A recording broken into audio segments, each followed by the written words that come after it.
shoot. Let's go. Welcome back. Welcome back to another live discussion. Of Real Talk. Co-host, how you been? What's up? What'd you forget? Jeez, look No, at this guy. I Good catch. Good See? catch. My See? boy. See? Oh, whoa. He's about to dog me. Whoa. Oh, back that up. What? Yo, I'm not doing that. The light needs to be pushed back a little bit, please. Okay.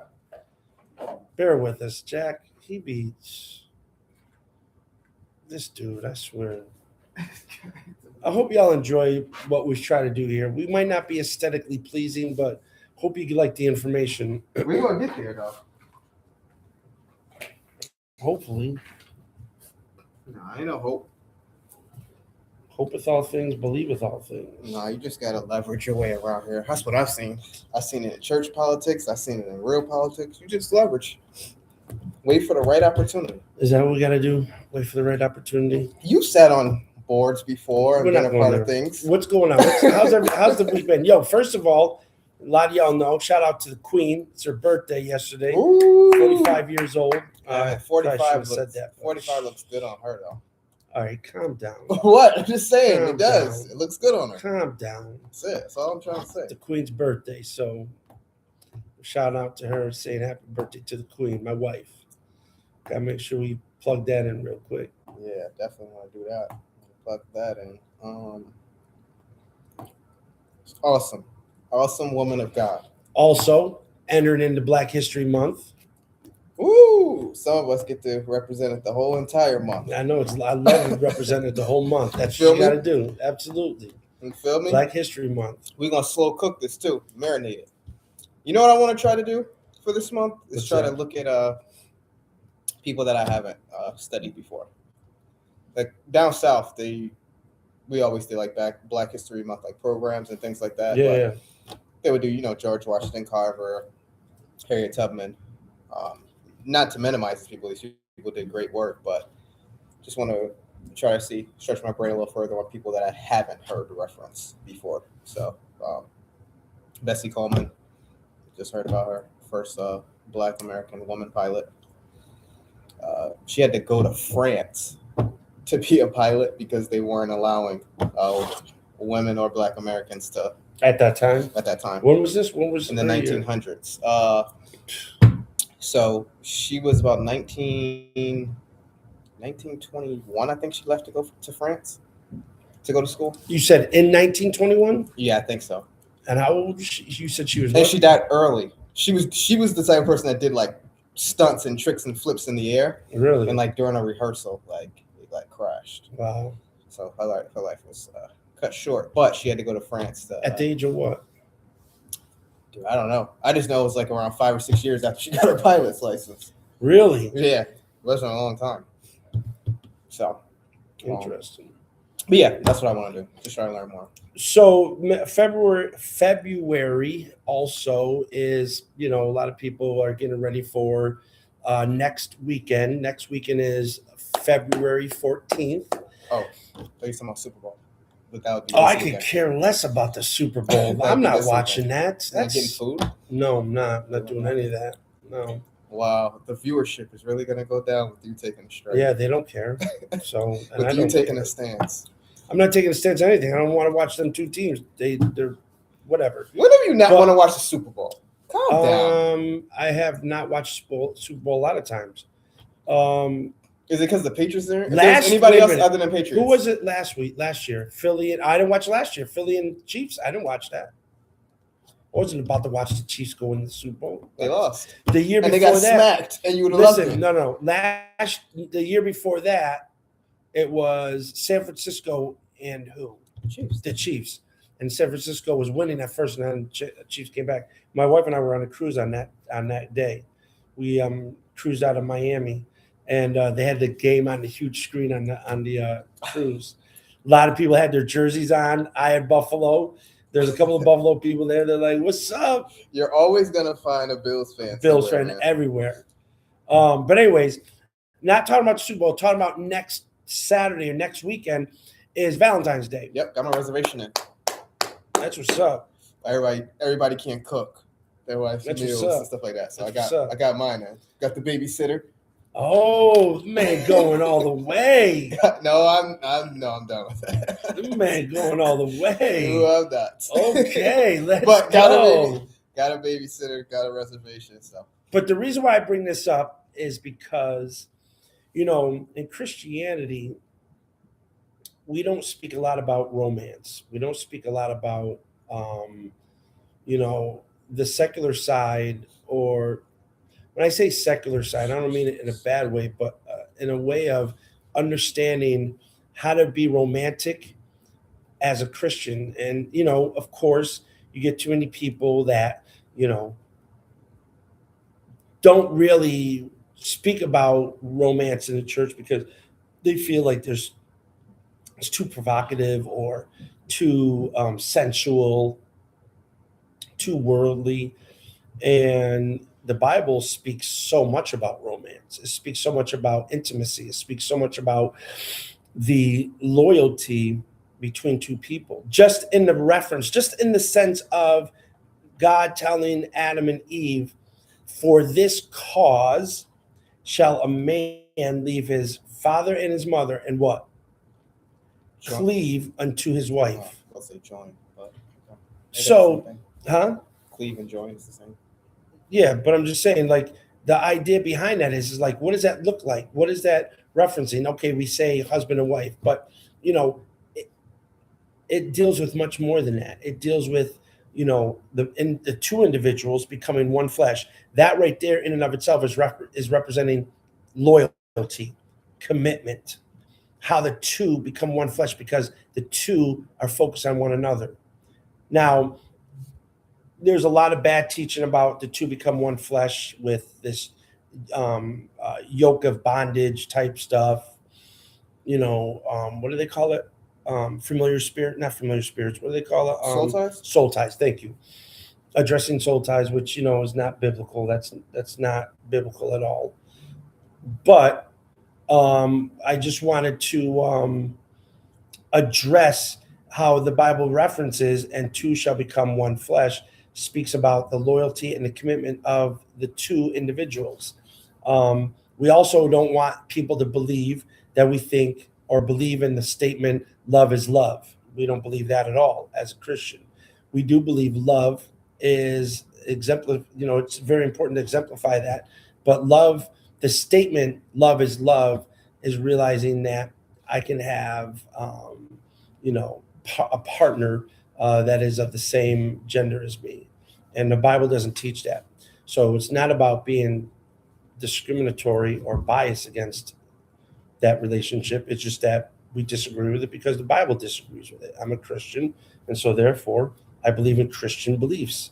Christian beliefs that for this cause shall a man leave his father and his mother and cleave to his wife. We know wife there was Eve. Woman, he made woman. And so, but what we want people to understand, what we should try to have a dialogue about is when it comes to romance, when it comes to the individuals and helping people understand that the understanding of romance is a very biblical concept. It's a very biblical characteristic of a healthy relationship. But I want to talk about what people think romance would mean, or what does it actually entail. So, what is romance to you, Jack? Hmm. What is romance to you? The word special comes to mind because in order for something to be romantic, it's not the normal thing. Like if I eat a steak or a lobster, but the setting and the lights aren't dim, then there aren't rose petals on the floor. That it's not romantic, but the food is still the same. The person I'm communicating with or talking with and sharing this time is the same. So for me, romance has to be some kind of special moment setting. Okay. that creates a bond between two or more individuals. Two or more individuals? Yeah, you ain't gonna be romantic with yourself. Two or more individuals? Yeah, you asked me what the word romantic. I'm asking you how. Two, I get. Yeah. Or more? No, I'm not saying me. I'm just saying. Yo, what are you saying? No, like if you, let's say somebody had a romantic, I don't know, like I'm incorporating, maybe it wouldn't be romantic like with your daddy daughter thing, but I just was thinking that, you know, Yo, setting. my God, clean it up. No, I'm Clean just it up. What, I'm gonna Clean look it up. up. I'm gonna look up. Oh, no, I got you. You want the definition? Because you're killing me with the whole. No, you're killing me With the whole with the two or more idea of individuals. two or more. What? So It you says can't this. be romantic. No, with what? With who? Go ahead. I got to hear this. Real romantic with who? Let me hear the definition then. The definition of romance is an emotional, often idolized attraction towards another person, featuring courtship, intimacy, and profound affection. Okay, then you're right. Yeah, it's not two or more individuals. Jeez. Some people use it for two or more individuals. We're not. No. I asked you. Yeah, you asked me my definition. So. You better hope your wife ain't watching this, because she's gonna be thinking, "Oh, you want to have romance with two or more individuals?" No. 10 years and going strong and more. Okay, cool. I got it. Everything I said except the more. Between two individuals. Okay, relax.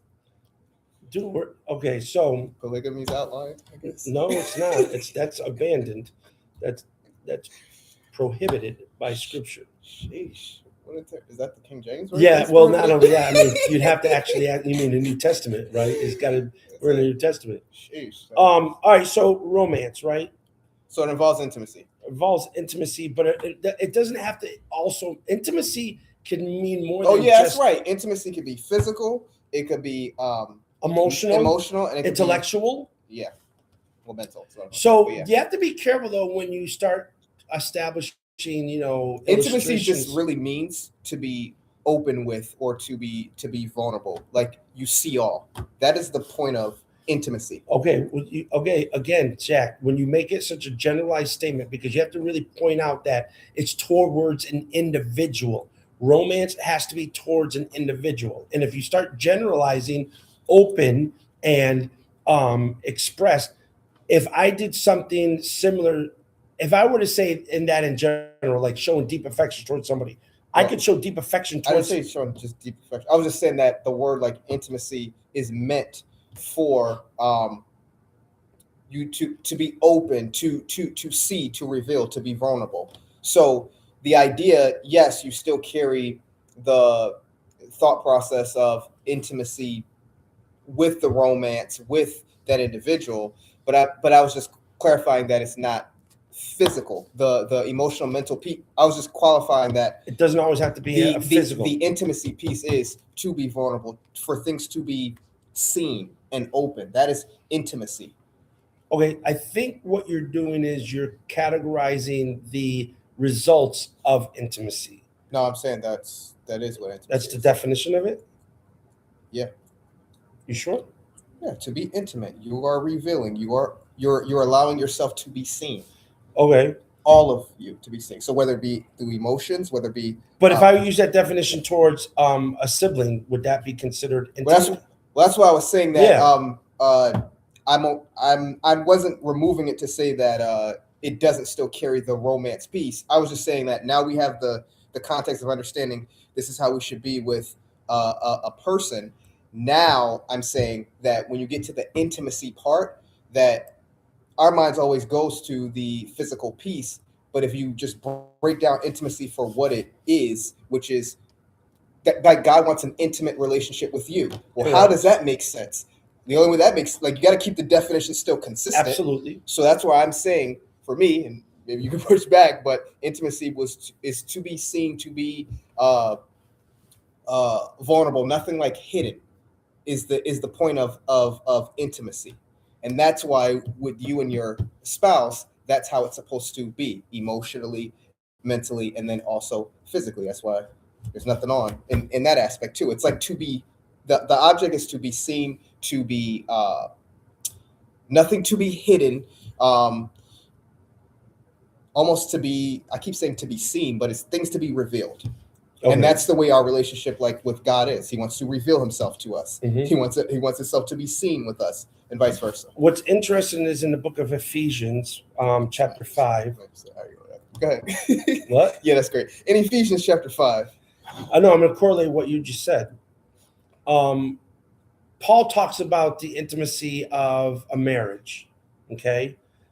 And he speaks highly about the husband being able to love his wife, even as what? Christ loves the church. Christ loved the church. So I'm agreeing with, if God wants to be intimate with us, right? Mhm. So therefore he uses his intimacy or his expectation of intimacy with us as an individual and uses that to help an individual, meaning a husband, learn how to be intimate with his wife or to be close and, love his wife even as Christ loves the church. He goes into mentioning, as Christ gave himself for the church, my affections towards my wife should be similar, not where I die on the cross for my wife. However, I'm going to be deeply affectionate towards her, individually towards her, right? Mm-hmm. And give myself only to her. That's where we pair that verse in Genesis where it says, for this cause shall a man leave his father and his mother and cleave unto his wife. That's intimacy. That's showing loyalty. That's showing commitment. That's showing an individual is there, personally involved with that other person, with no interferences outside of that relationship. Okay. Now, when we start talking about romance, though, again, it's very important for us not to generalize that with ideas of affection, just affection, or doing a little thing here, doing a little thing there, which I could easily do with a sibling or with a parent. Mm-hmm. So I have to be careful because I believe that we have to recognize the kind of mental commitment, the kind of emotional commitment one must be willing to provide in order to have romance integrated into the relationship. Because romance isn't just having a feeling and I now want to be romantic. You get it? Mm-hmm. Even though there's going to be feelings involved, that's just not that can't be the prelude to romance, how I feel. I should already have something that I recognize that I enjoy about my spouse. And because I enjoy my spouse, I want to have a relationship that is independent of every other relationship that I'm having with people in society. For this cause shall a man leave his father and his mother and cleave to his wife. Let every man have his own wife. Let every woman have her own husband. That's oneness, that's closeness, that's loyalty, that's commitment, right? Mm-hmm. So I'm working towards what I want us to think about for tonight, but for right now, we're just dealing with romance, okay?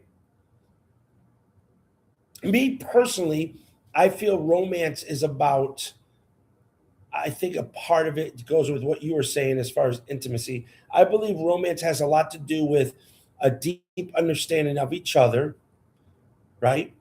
And wanting to make each other comfortable and have a connection that nobody else has. Nobody else should have that deep sense of affection and attraction than my spouse. No one should have a deep sense of affection and attraction. Yes, other than my wife or my spouse. You with me on that? I should not have the same level of affection for my wife as I'd have for my mother. Okay. Doesn't mean I don't have affection for my mother, but not the kind of affection I have solely for my wife. Again, now attraction piece. What's that? Now the attraction piece. So Yep. Go ahead. Are you saying that? Again, that's where generalization comes in. I have to be careful of that. Okay. All right, go ahead.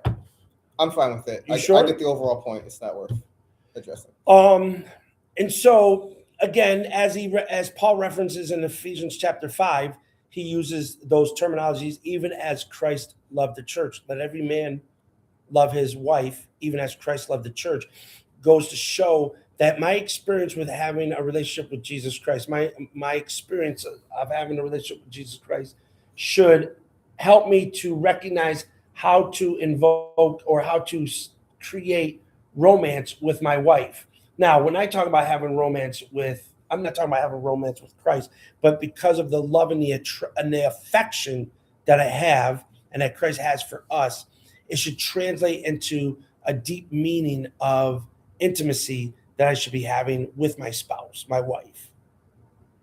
Does that make sense? Mm-hmm. Again, it's not just about feeling. What I'm trying to remove is feeling, because I feel like people are moved with feeling on specific days, like for next Saturday, the feeling of doing something special on that day. But why can't I be moved the other 363 days of the year in the same way? Or 4. Right. So, yeah, 364, just 365. Yeah. I was in leap year. I was in leap year. Yeah. No, I think that's a good point. But I think, that's how have we categorized love, right? If we love and romance is synonymous, and then if we identify that love is a feeling, then Well, wait a minute. that's So how we utilize it. well, love in the English language is it has so many transactions to it.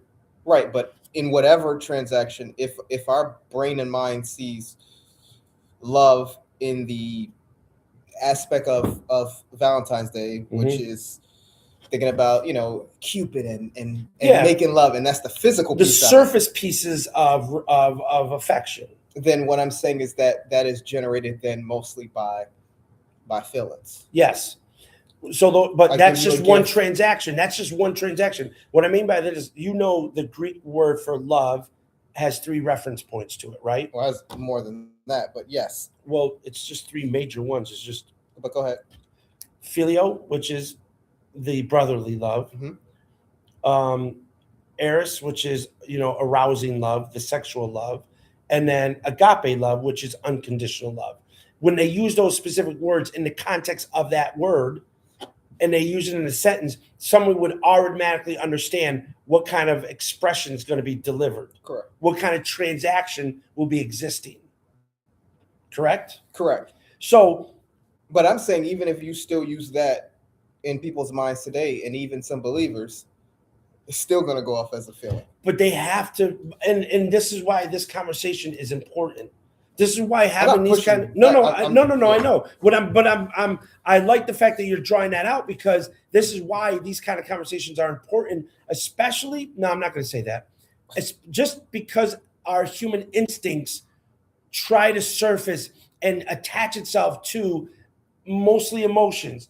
And the reason why I say that is because emotions require the less amount of effort. Yes.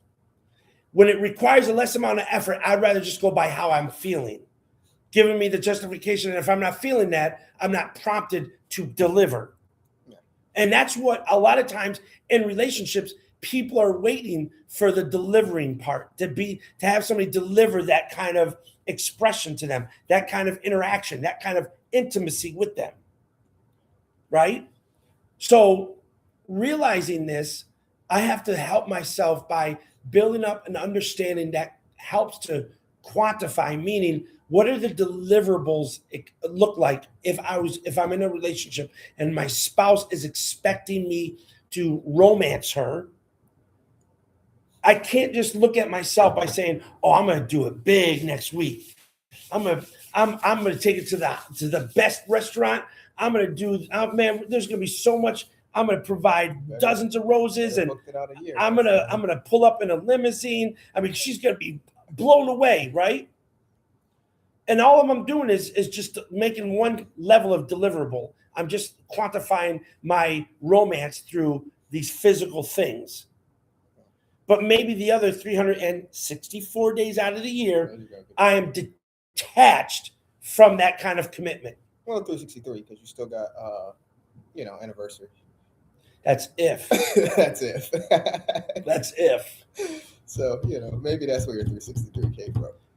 But yes, you are correct that if the highlight is let's go to Super Bowl coming up this weekend. If the goal is just to talk about the Super Bowl, but not the off season, not training camp, not the regular season, to get to the playoffs, not to focus on the playoffs, then you just highlighting about the Super Bowl, you're never gonna make it. It's never going to. As much as you want to say you want to get there and win it, you're not doing the things daily to get there. It's no different than people who get excited over Resurrection Sunday, and that's the one time they want to preach the gospel is during Easter time, and then all throughout the rest of the year, there's nothing said about the death, burial, and resurrection of Christ. So if you just put the premium on the date and not the significance of the why, the significance of love. Why should I be loving? So if there's not a focal point of the significance, you're never going to understand the importance. And I'll take it one more step further, which is not going to deal with love in this piece, but it makes me think about highlighting something and not seeing the significance. Church on Sunday. If the significance is that when I come to the building, then I receive revelation from God, I'm not saying that you don't, then when I go home, then there's no need for me to read. There's no need for me to pray because everything that I need to get, I'll get it on the Sunday. Instead of seeing it, somebody once said before, you come in almost as if you've been dealing with God all throughout the week. Your cup is being full daily, is being, a little bit of water here Monday, a little bit of water here Tuesday. By the time you come on Sunday, when the pastor's preaching, it's just an overflow. That's the way that holidays, while they may be pagan, that's the way that there should be looked at, is the significance of it. If the significance is I should be doing things about this daily or working towards it, then that's the way that you have to deal with that. That's the way you get off of being caught out there in just a date, is paying attention to the significance of, does this require more than this? Would you say then that the day, meaning Valentine's Day, right? We're using that Mm-hmm. for right now as our reference point. You would say then that because of all the work that's being put in throughout the year or throughout the month, right? Because there's efforts being made, the deliverables are more than just a restaurant, more than roses, more than a limousine ride. It's all of the other intricate pieces of the relationship that are being identified and being nurtured and being ministered to. That way, on that day, it becomes a much more enhanced day of celebration of our love. Absolutely. Even on our anniversary or even on a birthday, whatever it may be. Absolutely. Because you're identifying the person before you actually have something physical with that person, meaning you identify the things about that individual, that's your spouse, that you're intrigued about, you're fascinated by it, you're loving it, you're valuing and appreciating that individual. And throughout the days, weeks, and months, you're ministering, I guess you could say, to that, so that way there is a greater sense of loyalty and commitment with one another. Correct. I mean, if I can just buy you a dinner and a meal and show up in a nice vehicle, then the next man can do that. The vice versa. So there has to be something throughout these years that lets it be known that isn't enough. Like, I want more. I want more in conversation. I want more in vulnerability. I want more in closeness, in that intimacy. So, and everything you say, I disagree with that. You disagree with that? I agree with that. Got it. Sorry. Just because of that effort to get better, that effort to love more, and understanding like what that looks like. I think in Ephesians 5, where you're talking about how he loved the church and amplified it, starts to break down like, him being unselfish and different things like that. I think the biggest hindrance in a marriage is selfishness, and or the lack of you being aware of selfishness. I had went on this like You're saying which is worse, the selfishness itself or the individual's lack of awareness? And it's similar to being addicted versus not not knowing recognizing you're addicted. that you're addicted. Sheesh, I don't know. I would say not knowing because maybe there's a chance once you recognize it, you'll be like, oh, I want to change. But I had taken this like I actually kind of got like voluntold or kind of forced to take this like little like this marriage course thing. Came with a nice little book. And while I'm there, I'm just like, this is what am I even doing? But they had childcare, so kids was watched, whatever. And the first corny thing that they said that made me be like, I'm really not doing this is they said the lady gets up there with it with this example, her and her husband, and she's like, she has this hula hoop on, and she's like, I want you to see this course as we go through it, like this hula hoop. I want each individual here, think about yourself in this hula hoop, okay? I want you to only focus on you, okay? She said, 97% of the problems can be your spouse, okay? Let's just say that 97% of the problems is your spouse, right? Everybody's kind of like, all right, cool. It's like, focus on the 3%. That's what this ring is about, okay? Only focus on your 3% when you show up here daily, weekly. And I'm like, man, what is hula hoop and all this like stuff like that? But then I started to just like stop focusing on, not saying that I didn't have factual objective things, but I just started to look at me in the marriage and me and how much I could love more. And, each time you get a lesson, very selfish, very needy, clingy of critiquing and can do things. So I don't think people really understand what selfishness looks like. I think they think selfishness is about just being greedy. Yeah, just being greedy. And not realizing you're selfish with your time, you're selfish with your mental efforts, you're selfish with wanting to recognize the moment that she needs you, but you're too selfish for your own sake because of what you want to do. So you won't break away from that mentally, meaning your stuff, your wants, to satisfy and take care of her, whatever the needs she has, and vice versa, her also as well. And people don't understand how selfishness is integrated in so much of our line of reasoning day in and day out. The selfishness of, knowing that certain things you do really disrupt that spouse, but you're too blind or too unwilling to change it because you prefer to let that person know I love you because of these other things that I do, and not realizing that the things that you are doing are disturbing her enough that she can't enjoy those other things that you do. Would you say that those things hinder romance? What? What? Yo, it's definitely because, as I said, in your mind, you think that what you are doing is enough, but because of what you are doing also is affecting her, she can't enjoy the other stuff that you're doing because her mental state is not there. And it's not perceived in any way you being romantic or helpful. It's just being perceived of your chauvinistic, maybe stubborn ways of you just doing this so that you can continue to do that. You know what I'm saying? Again, I am not saying also that if your spouse is trying to consume all of your energy and all of your time, that's a different problem. That's a different problem. One of the things my wife said that was so funny the other day, she says she loves our relationship because we know each other so well that we know when it's time to get away from each other, and we're both content with that. We know when we have to be away from each other to enjoy our own time alone in our own mind, being able to enjoy, reading or writing or just vegging out and just, watching something, just being able to just be in your own world uninterrupted and not being asked to do anything. And the two of you are completely content living that way for a moment. But at the same time, you're so happy coming back together. You enjoy doing this, you enjoy doing that, you enjoy doing that, you enjoy seeing this, talking there. You enjoy all of that because you know each other so well. I know when my wife wants me away from her. I know it. I know it. I know it. And she also knows when I need to be left alone.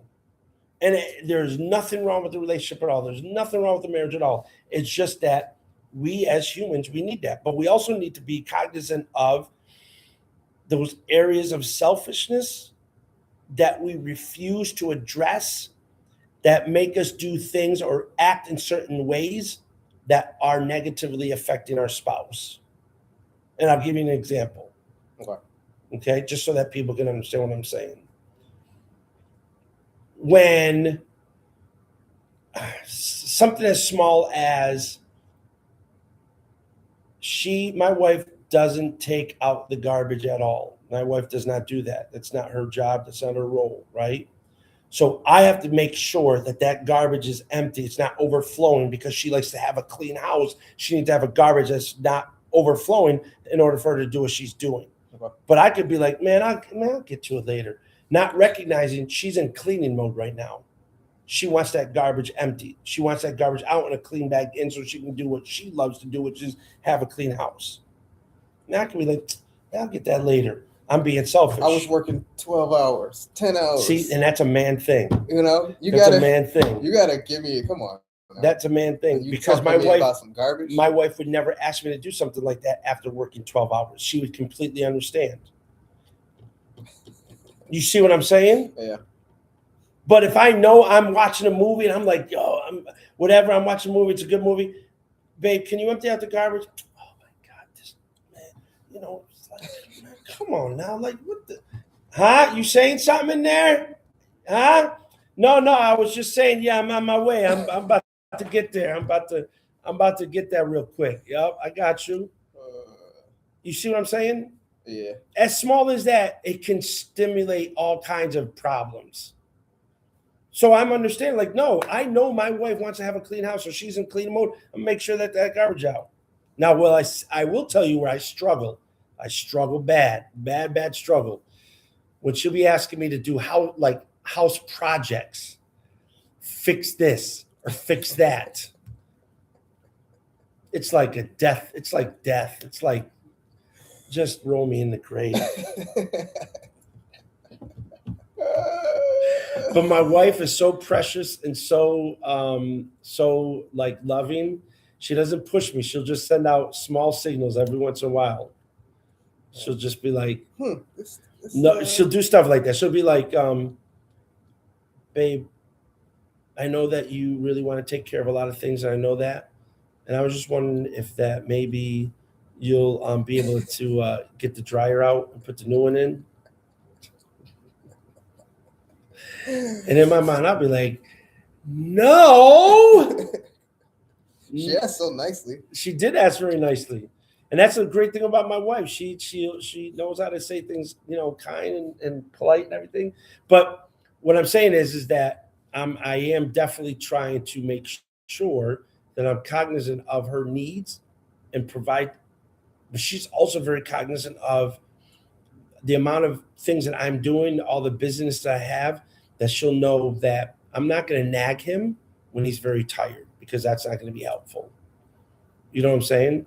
And then there's times when she knows when to ask, like when I'm in a good mood, I got a lot of things going on, I'm happy, blah, blah, blah. Hey, babe,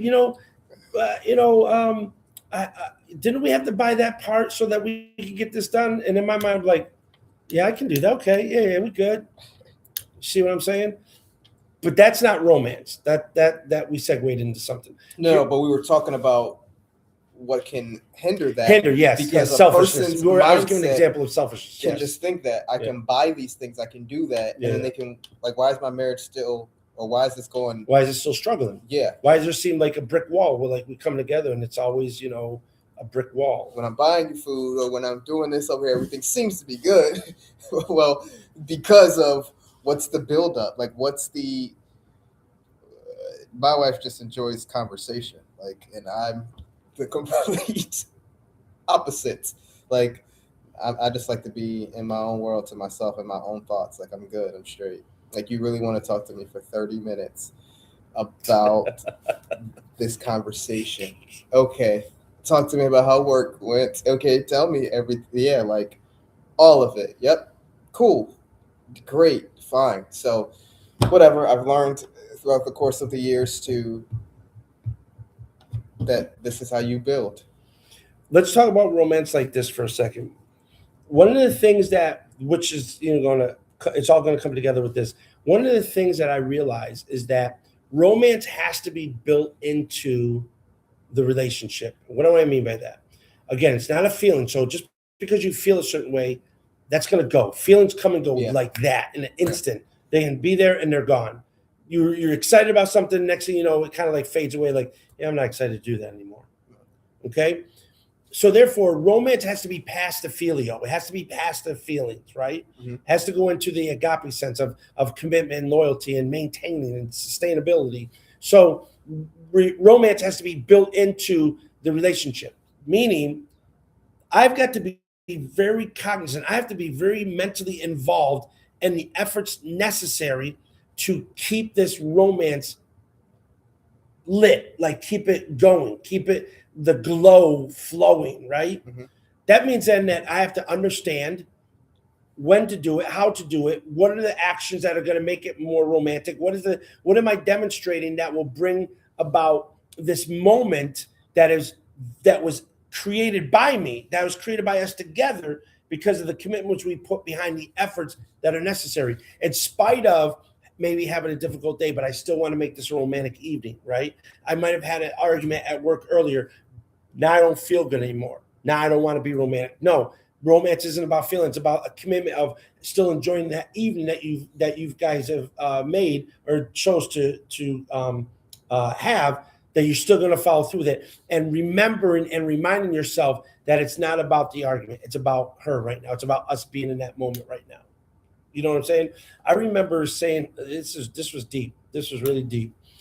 I remember getting a haircut, and I used to get, well, I still do, Sunday morning, 6 a.m.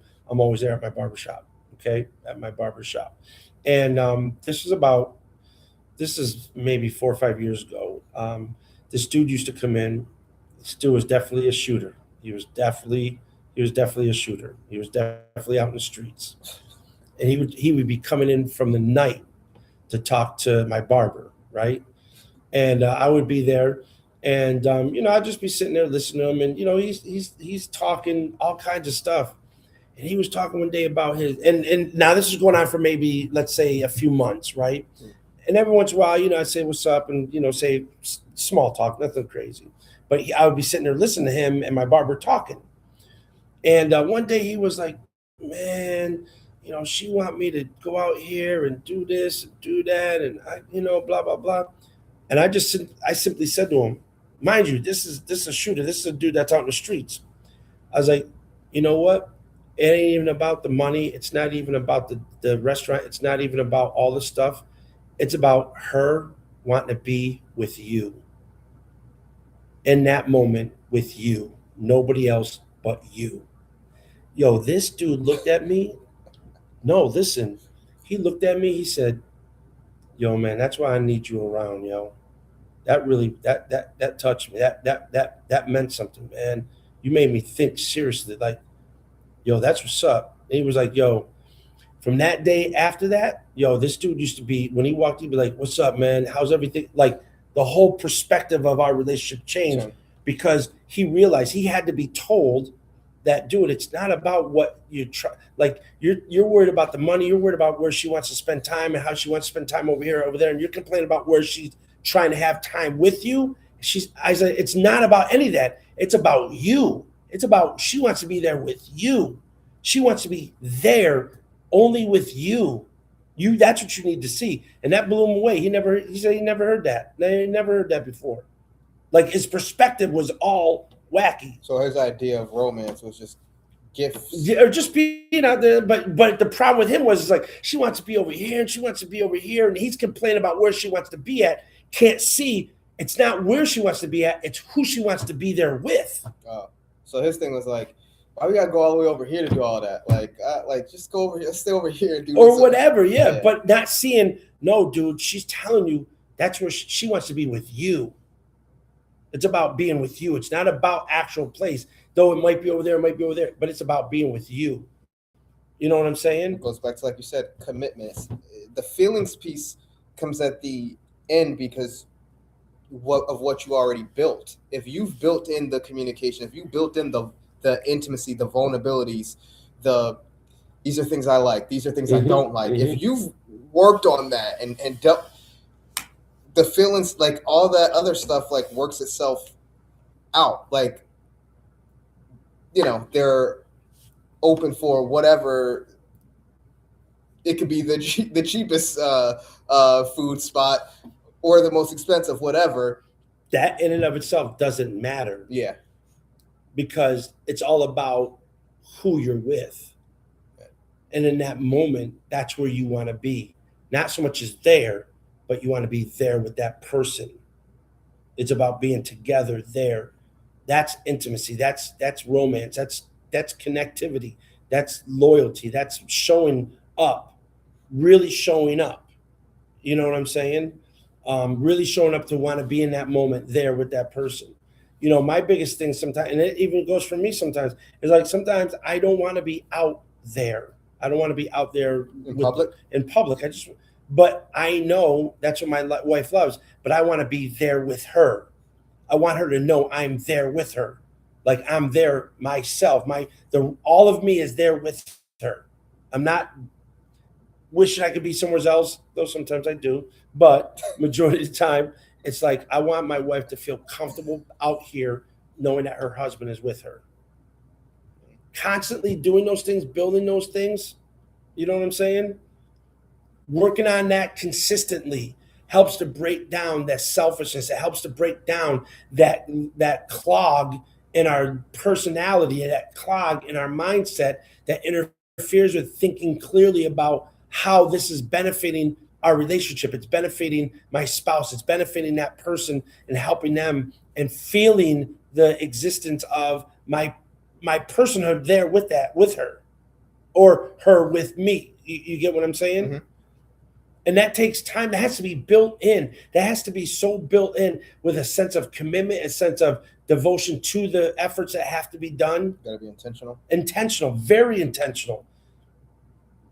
So don't just look for February 14th. You got to find other ways to, or any of those things. Any of those things. You know what I'm saying? Yeah. But the more communication there is, the more openness there is, you'll be there more intentionally. Some people's emotions are so eroded with so much noise that's from out there. You know what I'm saying? They can't see the beauty of their spouse because their mind has been just bombarded with what the world perceives as, either romantic or sexual or pleasing to the eye, whatever. You can't really see your spouse because you're so indoctrinated with the idea of what that means by the world and not knowing who your spouse truly is. And so you can't find the effort of want to build romance in the relationship because you can't see your spouse clearly. Your mind is so bombarded, it's been indoctrinated by the way the world perceives things, how the world interprets things. And so the individual has to start working on that. They have to start paying attention to that. And when we go to the scriptures to see, as Paul says to the early church of Ephesus, me learning to love my wife even as Christ loved the church isn't just about sacrifice in the sense. It's just about understanding the commitment and the loyalty, the intimacy, the willingness of, recognizing the bond that we have and understanding that if I want to find joy in this relationship, if I want to find joy in this marriage, I've got to work. I got to put work into it. Yeah, facts. I have to put work into it. So that's all I got for tonight, my guy. I just wanted to talk a little bit about, romance and about the biblical understanding of romance or the biblical approach to romance and getting us ready for next Saturday. And don't just go into next Saturday, the 14th, like I'm the man because you're buying, your wife the best meal. How about being the man today tomorrow? How about being the man after, Valentine's Day is over?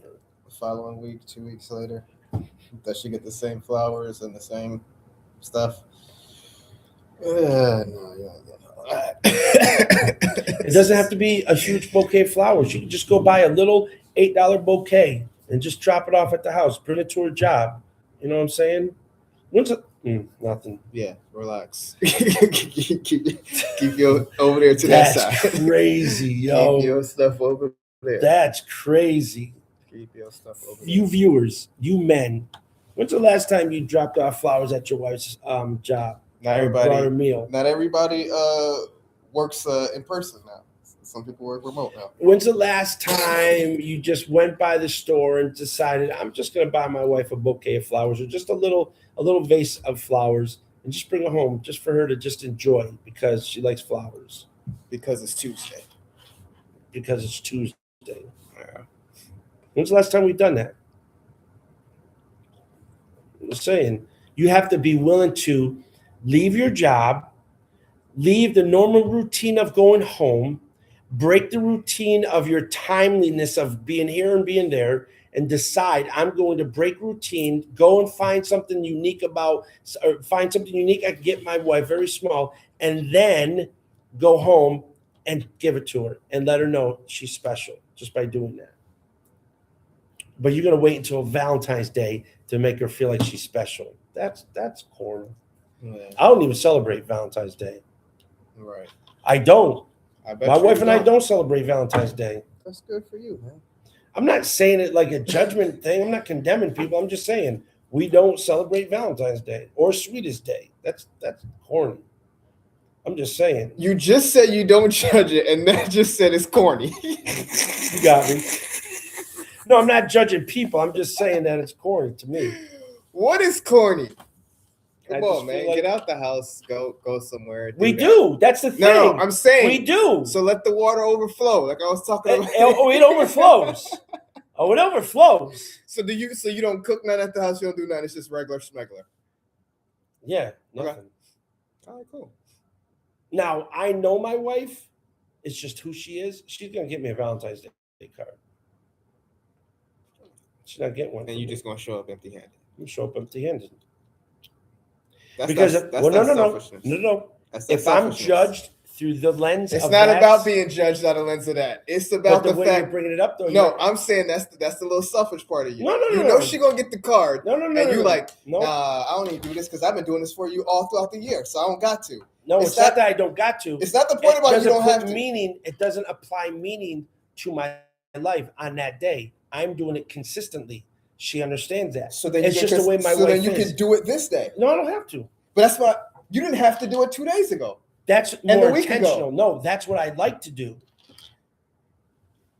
Okay, we'll talk off camera about that. About you being, if you're intentionally saying I don't want to do this because you're not going to force me to do it. I want to just do it willingly. Exactly. And Commercialized. I'm saying you still have the choice to say, okay, then do it on the 13th. I'm not going out on the 14th. I'm going on the 13th. What's the difference? Because okay, we're splitting hairs. We're splitting hairs. The whole overarching concept is understanding that working towards doing things without having to be outwardly motivated only for the sake of outward motivation is the goal. And so therefore, everybody that does it on the 14th, I'm not criticizing them. I'm telling you for myself, my mind doesn't even think about the 14th. It doesn't think about it at all because I'm always thinking about my wife. We're doing small things always Throughout the consistently. year. So No, I'm thinking about that too. I'm thinking about that. And I got a babysitter. Absolutely. That's what's up. I don't get that often. That's what's up. Now that I know that y'all don't celebrate it. You can ask her all you want to. I ain't doing nothing. That she I don't ain't celebrate babysitting it. nobody. Definitely now I can say, hey, you know what? Yeah. Next year and the year going forward, since y'all don't celebrate Yep. it. You can ask her. Since Not me. Since he ain't doing nothing for you on that. Y'all ain't going nowhere. He already said it. So relax. Thank you, brother. That's how you help out in Don't the faith. touch me. Well, anyways, hopefully you guys enjoyed this. Makes you think about not just focusing on a specific holiday, but thinking about the significance of it. how often should this be recognized?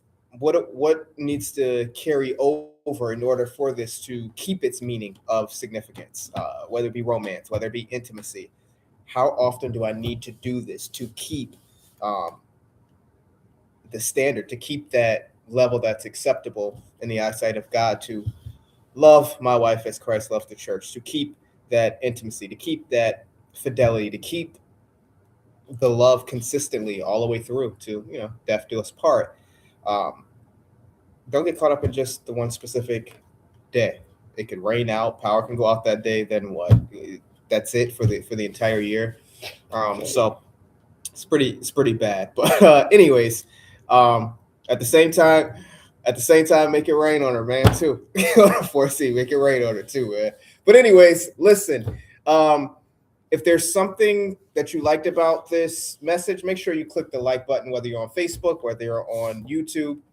Share this video with other people. And if there's a specific topic, maybe you was reading a specific verse, maybe you were reading something, you're like, hey, oof, I'm battling with this. I'm wrestling with this. This don't seem to be making sense. Hit us up on our platform, and one of these Tuesday nights, we'll use that as a live discussion topic. So please feel free to engage with us, talk to us, and then we'll see you next week, 7:45 p.m. God bless. God bless.